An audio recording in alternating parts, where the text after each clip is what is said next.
আজকের এই ভিডিওতে আমি আপনাদের সাথে শেয়ার করব আমি কিভাবে আমার লিসনিং এর আনসারগুলো করতাম। রিসেন্টলি আমি রিডিং নিয়ে একটা ভিডিও দিয়েছি। সেই ভিডিও দেওয়ার পর আপনারা অনেকেই কমেন্ট এবং অনেকে ইমেল করতেছেন যে ভাইয়া আমার লিসনিং নিয়ে একটা ভিডিও দেন, আপনি কিভাবে লিসনিং করতেন। সো আজকের ভিডিওতে আমি লিসনিং কিভাবে করতাম সম্পূর্ণটা আমি আলোচনা করব আপনাদের সাথে, সম্পূর্ণ ভিডিও দেখেন। আর আমার কাছে পার্সোনালি মনে হয় অন্যান্য সব মডিউলের তুলনায় লিসনিং এ স্কোর করাটা সহজ। যে কেউ চাইলে 7, 8 or more than 8 অ্যাচিভ করতে পারবে, শুধু যদি রেগুলার প্র্যাকটিস এবং শুধু প্র্যাকটিস না, পারফেক্টলি প্র্যাকটিস এবং পারফেক্ট ওয়েতে যদি প্র্যাকটিস টিপস এন্ড ট্রিক্স গুলো যদি কাজে লাগাতে পারে, ডেফিনেটলি এটা ভালো স্কোর করতে পারবে। তো আপনারা প্রত্যেকের টার্গেট থাকা উচিত listening A minimum 8 or more than 8 achieve করা। ওকে, সো বেশি কথা না বলে এখন ভিডিওতে চলে যাই। আমি আপনাদেরকে পার্ট 1 দেখিয়ে দেবো। এখানে পার্ট 1 আছে। পার্ট 1 করার ক্ষেত্রে ফার্স্টে আপনারা কি করবেন, ফার্স্টে আপনারা ইনস্ট্রাকশনটা দেখে নেবেন। ফার্স্টের কাজ হলো আপনার ইনস্ট্রাকশন পড়া। ওকে, এখানে কি দেওয়া আছে, 1 word and or a number. That's mean আপনি এক ওয়ার্ড নিতে পারবেন অথবা একটি নাম্বার ইউজ করতে পারবেন, বুঝছেন। সো আপনারা যে কোনো সময়, যে সময় আপনারা লিসনিং করবেন, সেই সময় লিসনিং পার্ট 1 হোক আর যে কোনো পার্ট হোক, ইট ডাজন্ট ম্যাটার। এটা ম্যাটার না যে কোন পার্ট করতেছেন, আপনার প্রত্যেক পার্টের ক্ষেত্রে ইনস্ট্রাকশনটা ফলো করা খুবই ইম্পর্টেন্ট। সো দ্যাটস ওয়াই আপনারা ডেফিনেটলি ইনস্ট্রাকশনটা দেখবেন। এখানে আমি ইনস্ট্রাকশন দেখলাম, ওকে আমার ফার্স্ট কাজ শেষ, আমি ইনস্ট্রাকশন দেখছি। তারপরে কাজ কি, তারপরের কাজ হলো আপনার মোস্ট অফ দ্য টাইম এরকম থাকে। সো এখানে তারপরে কাজ কি, তারপরে মোস্ট ইম্পর্টেন্ট কাজ হলো আপনাদের টাইটেল পড়া। টাইটেলটা খুবই ইম্পর্টেন্ট। এখানে টাইটেল দেওয়া আছে। টাইটেল কি দেওয়া আছে, চিলড্রেন্স ইঞ্জিনিয়ারিং ওয়ার্কশপ। ওকে, তো এখন আমরা টাইটেলটা ভালো করে পড়বো। প্রত্যেকে ট্রাই করবেন যে টাইটেলের বাংলা বোঝা। যদি আপনি টাইটেলের বাংলা বুঝে নেন তাহলে মনে করবেন, যদি আপনি টাইটেলের বাংলা বুঝতে পারেন তাহলে আপনি আনসার করাটা আপনার সহজ হবে। সো ডেফিনেটলি ট্রাই করবেন বাংলা বোঝার। যেমন এখানে কি দেওয়া আছে, চিলড্রেন ইঞ্জিনিয়ারিং ওয়ার্কশপ। ওকে, এখন চিলড্রেনের ইঞ্জিনিয়ারিং ওয়ার্কশপ সম্পর্কে কথা বলবে। ওকে, এখন আমরা টাইটেল দেখলাম, তারপর কি সাবটাইটেল যদি থাকে তারপরে দেখতে হবে। এখানে সাবটাইটেল আছে ইঞ্জিনিয়ার্স। ওকে, এবং এজও দেওয়া আছে 4 to 5। এখানে এজও দেওয়া আছে, আপনার এজ দেখলাম। তারপরে অ্যাক্টিভিটিস গুলা কি কি, মানে অ্যাক্টিভিটি মানে হলো কাজকর্ম বা কাজ। তো অ্যাক্টিভিটিস এখানে কোন কোন অ্যাক্টিভিটিস আছে আমরা একটু দেখি। Create a cover. তো এখন মোস্ট ইম্পর্টেন্ট পার্টে আমরা চলে আসছি। তো এখন আপনারা একটু ফোকাস দিবেন। তো এখন কি আছে, create a cover for an dash so they can drop it from a height without breaking it. So এখন আমরা কি করব, তো ভালো করে শুনেন। আমরা যেই সময় কোয়েশনে চলে আসবো, একটা তো কোয়েশন নাম্বার 1। সো যেই সময় আমরা কোয়েশনে আসবো, কোয়েশনটা প্রথমে ভালো করে পড়বো এবং বাংলা বোঝার চেষ্টা করব। এবং যারা অ্যাডভান্স আছেন তারা অলরেডি বাংলা জানেন, এবং যারা বিগিনার আছেন তারা কিন্তু বাংলা বুঝেন না। সেই জন্য আপনারা ট্রাই করবেন বাংলা বোঝার। সো বাংলা কিভাবে বুঝবেন, অবশ্যই ওয়ার্ড মিনিং জানা লাগবে। সো ট্রাই করবেন ওয়ার্ড মিনিং জেনে বাংলা বোঝার। ওকে, সো ফার্স্ট কাজ হলো বাংলা বোঝা, এবং দেন মোস্ট ইম্পর্টেন্ট কাজ হলো আপনারা কি করবেন, প্রিডিক্ট করবেন। আনসার প্রিডিক্ট করতে হবে। মোস্ট ইম্পর্টেন্ট কাজ হলো আনসার প্রিডিক্ট করা। সো এখানে প্রিডিক্ট মানে হলো অনুমান করা। প্রিডিক্টের বাংলা হলো অনুমান করা। আপনারা অনুমান করতে হবে যে এখানে আনসার কি বসতে পারে। যেমন আমি যদি এখানে একটা আমি আপনাদেরকে দেখিয়ে দিই আমি কিভাবে প্রিডিক্ট করতাম। যেমন create a cover for an dash so they can drop it from a height without breaking it. That's mean এখানে বলা হয়েছে create a cover for dash, বলছে একটা খাবার তৈরি করা হয়েছে and dash, কোন একটা জিনিসের জন্য একটা খাবার তৈরি করা হয়েছে, যাতে এই জিনিসটা যদি যে জিনিসের জন্য খাবারটা তৈরি করা হয়েছে আমরা যদি সেটা উপর থেকে ড্রপ করি তাহলে কিন্তু ভাঙবে না, সেই জন্য ব্রেকিং দেওয়া আছে এখানে। ওকে, সো এখন আমরা প্রেডিক্ট করে এখানে দেখতে পারলাম create a cover for N. এখানে এন আছে, একটা জিনিস খেয়াল করেন, এখানে এন দেওয়া আছে। এন একটা আর্টিকেল, এবং আর্টিকেলের পরে নাউন বসে। আর আমরা প্রিডিক্ট করেই বুঝতে পারছি যে create a cover for N একটা জিনিস হইতে পারে, একটা নাউন হইতে পারে। ওকে, এখানে আমরা নাউন দিলাম। আপনারা যদি নাউন বুঝেন না, আপনারা যারা বিগিনার আছেন যদি নাউনও বুঝেন না, তারা মনে করবেন যে এখানে কোনো একটা নাম বসতে পারে। যেমন create a cover for N হইতে পারে একটা কভার তৈরি, মোবাইলের জন্য একটা কভার হইতে পারে আপনার টেবিলের জন্য একটা cover, something like that. Okay, so কোন একটা জিনিসের জন্য খাবার তৈরি করা হবে যাতে সেটা উপর থেকে নিচে ড্রপ করলে না ভাঙে, এরকম আর কিছু। ওকে, আপনাদেরকে এইরকম ভাবে আপনারা প্রত্যেকটা দেখতে হবে। ওকে, আমরা ফার্স্ট কোয়েশ্চেন গেল এবং পরেরটাতে যাই।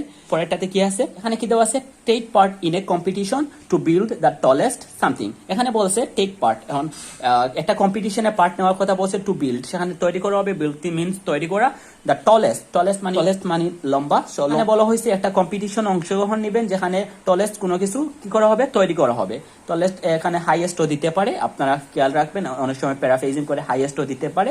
সো এখানে কি বসতে পারে, ওকে আমরা এখন প্রিডিক্ট করি, take part in a competition to build the tallest, হইতে পারে টলেস্ট বিল্ডিং, কোন একটা বিল্ডিং, টলেস্ট বিল্ডিং তৈরি করার ক্ষেত্রে আমরা কম্পিটিশন নিতে পারি, অথবা হইতে পারে কোন একটা নাউন হইতে পারে, যে কোনো একটা জিনিস তৈরি করার জন্য আমরা কি করব, আমরা অংশগ্রহণ করব। ওকে, তো এখানেও নাউন হওয়ার সম্ভাবনা খুবই বেশি, বুঝছেন? তো এখানেও নাউন দিলাম। নাউন না বুঝলে, আবারও বলছি, নাউন না বুঝলে মনে করবেন এখানে আপনারা বাংলা বোঝার চেষ্টা করবেন, নাউনও বোঝার দরকার নেই, অনেকে আছে পার্শ্ব বুঝেন না। সো আপনাদের ক্ষেত্রে নাউন না, আপনাদের যে কোনো একটা নাম বসতে পারে, যে কোনো একটা জিনিস বসতে পারে, আপনারা জিনিস দিয়ে রাখবেন, আপনাদের জন্য সহজ করার জন্য এভাবে দিতেছি। ওকে, সো এটা গেল। তো তারপরের কোয়েশনে কি আছে, মেক এ দেশ powered by balloon.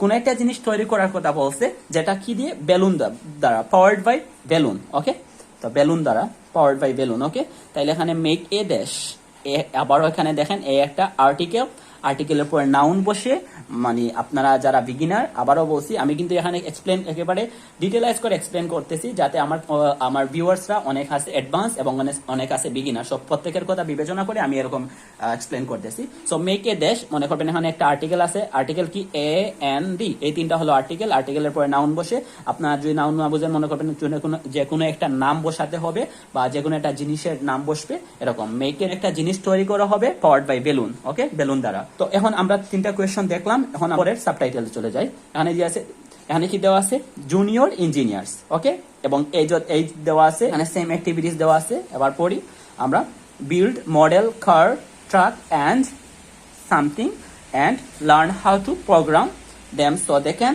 Move. Wow, এখানে তো আরো ইজি করে দিছে। এখানে দেখেন, বিল্ড মডেল কার ট্রাক, এখানে মনে রাখবেন এন্ড পাওয়া মানে আপনি আনসার পেয়ে গেছেন, মনে রাখবেন এন্ড পাওয়া মানে আমরা আনসারটা খুবই কাছাকাছি আছে, দ্যাটস মিন এন্ডের পূর্বে যা থাকবে পরে তা থাকবে। যেমন এখানে যদি নাউন থাকে বা কোনো একটা নাম থাকে, পরে একটা নাউন থাকবে বা পরে একটা নাম থাকবে। এখানে যদি অ্যাডজেক্টিভ থাকে, পরে একটা অ্যাডজেক্টিভ যদি কেউ বুঝেন না, তাহলে অ্যাডজেক্টিভ হলো দোষ, গুণ, সংখ্যা, পরিমাণ, এরকম কোনো কিছু। তো যদি অ্যাডজেক্টিভ থাকে, অ্যাডজেক্টিভ বসবে, নাউন থাকলে নাউন বসবে, এবং ট্রাক একটা নাউন, সো এখানে একটা নাউন বসতে পারে। ওকে, ওকে, তারপরেটাতে যাই। তারপরে কি দেওয়া আছে, তারপরে দেওয়া আছে take part in a competition to build the longest. So take a part in a competition to build the longest dash using card and wood. এখানে বলছে সেম এটার মতো, টেক এ পার্ট কম্পিটিশন, এখানে একটা কম্পিটিশনে অংশগ্রহণ করার কথা বলছে, যেখানে বিল্ড দ্য লংগেস্ট, এখানে আছে বিল্ড দ্য টলেস্ট, এখানে আছে বিল্ড দ্য লংগেস্ট মানে দীর্ঘতম। ওকে, তো build the longest dash using by card এবং উড ইউজ করে কোন একটা লংগেস্ট কোন একটা তৈরি করার কথা বলছে। এখানে নাউন বসবে, আর যারা বুঝবেন না নাউন, তারা মনে করবেন এখানে ভালো করে এবার বাংলা বোঝার চেষ্টা করবেন। যেমন take part in a competition, একটা কম্পিটিশন অংশগ্রহণ কথা বলছে, টু বিল্ড যেখানে তৈরি করা হবে দ্য লংগেস্ট দীর্ঘতম dash using by card use করে কোনো একটা জিনিস তৈরি করা হবে। এর থেকে ভালো করে বোঝানোর আর কিছু নেই। আমি আমার 1-to-1 ব্যাচে এবং আমার কোচিং সেন্টারে এবং আমার অনলাইন ব্যাচে আমি সেম স্ট্র্যাটেজি ফলো করি। তো আপনারা এটা ফলো করবে, আপনারা বিগিনার হন, তাহলে আপনারা এভাবে বাংলা বুঝে বাংলা প্রিডিক্ট করে রাখতে পারেন। আপনারা পার্টস অফ স্পিচ বুঝেন, তাহলে তো ভালো। ওকে, তারপরে কোয়েশ্চন 6 নম্বরে চলে যায়, create a short dash with special software. এখানে কি বলছে, create a short dash with special software দ্বারা একটা শর্ট কোনো কিছু তৈরি করা বলছে, create a short something with special software. So এখানে এমন কোনো কিছু বসাতে হবে যা সফটওয়্যার দিয়ে তৈরি করা হয়। তো তৈরি করা হবে কোনো একটা জিনিস, দ্যাটস মিন এখানেও নাউন হওয়ার সম্ভাবনা বেশি আছে, এখানেও নাউন বসবে বা নাম, আপনারা নাউন বসাতে পারেন, নাউন। ওকে, তো ক্যামেরাটা একটু নড়াচড়া করতেছে। ওকে, সো এখন আমরা পরের কোয়েশনে যাই। পরের কোয়েশনে কি আছে, এখানে বলা হয়েছে 7 নম্বরে, build a dash and program a humanoid robot. Okay, so এখানে বলা হয়েছে, এখানে দেখেন আবার এন্ড আছে, ড্যাশ এন্ড প্রোগ্রাম। তো এই আনসারটা আরো ইজিলি পেয়ে যাবেন। এন্ড এর পরে প্রোগ্রাম আছে, দ্যাটস মিন আপনারা প্রোগ্রাম শুনবেন এবং এন্ডও শুনবেন, তারপরে যা আসে তা আপনারা বসিয়ে দিবেন। এটা ইজিলি আপনি পেয়ে যাবেন। এন্ড প্রোগ্রাম বলা হইতে পারে ড্যাশ এন্ড প্রোগ্রাম, তাইলে দেশে যা বলবে ওরা আপনারা এখানে বসিয়ে দিবেন। ওকে, তো এভাবে আমি আমার লিসনিং পার্ট 1 সলভ করতাম আমার বাসায়, এবং ডেফিনেটলি আপনারা যদি এভাবে করেন একটা ভালো স্কোর করতে পারবেন। বিকজ এখানে আমি এক্সপ্লেন করে দিছি, আমি হয়তো বা এত ভালো করে এক্সপ্লেন করে দিতে পারি নাই, আপনারা আমার সামনাসামনি না, এবং সামনাসামনি হলে একটু ভালো হয়। তারপরে আমি যতটুকু পারি আপনাদের বোঝানোর চেষ্টা করতেছি। আমার ভুল ত্রুটি হতে পারে, ভুল ত্রুটি হলে ক্ষমার দৃষ্টিতে দেখবেন, এবং পরবর্তীতে আপনারা কোন টপিকের উপর ভিডিও চাচ্ছেন ডেফিনেটলি আপনারা জানাবেন, এবং আপনাদের একটা হোমওয়ার্ক থাকবে। আমি এখন আপনাদের ক্যামব্রিজ 16 টেস্ট 1 পার্ট 1 করে দিয়েছি। আপনারা কি করবেন, আমার এই ভিডিওটা দেখবেন, সম্পূর্ণ ভিডিও 2 থেকে 3 বার দেখতে পারেন। যদি না বুঝেন, সম্পূর্ণ ভিডিও দেখার পর কি করবেন, এই যে ক্যামব্রিজ 16 টেস্ট 2, 3, 4 এই 3টা টেস্টের পার্ট 1 আপনারা কমপ্লিট করবেন, এবং প্রত্যেকে কমপ্লিট করে এসে জানাবেন যে আপনাদের কয়টা হয়েছে। এবং যদি কোনো কোয়েশন থাকে আপনারা যদি কমপ্লিট করে এসে আমাকে জানান, আর যদি বলেন কোনো কোয়েশন আছে ডেফিনেটলি আমি আপনাদের কোনো কোয়েশন থাকলে সেটাও সলভ করে দেব, এবং অথবা যদি কোনো কোয়েশন না থাকে আপনারা তারপরেও জানাবেন যে আপনাদের কয়টা হয়েছে। তাহলে বুঝবো যে কেউ আমার ভিডিও দেখে বেনিফিটেড হচ্ছে। আমি চাই আপনারা বেনিফিটেড হন। ভিডিওর এতটুকু দেখার জন্য ধন্যবাদ। তো ভালো থাকবেন। Till then, take care. Bye bye. Allah Hafiz.